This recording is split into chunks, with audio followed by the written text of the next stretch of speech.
Parliamentary Affairs to move item number 8.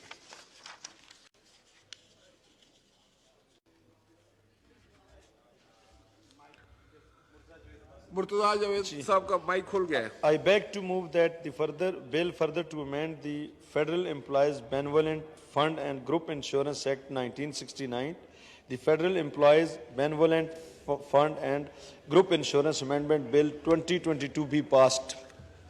Now I put the motion as moved to the House. All those in favor of it may say aye. All those against it may say no.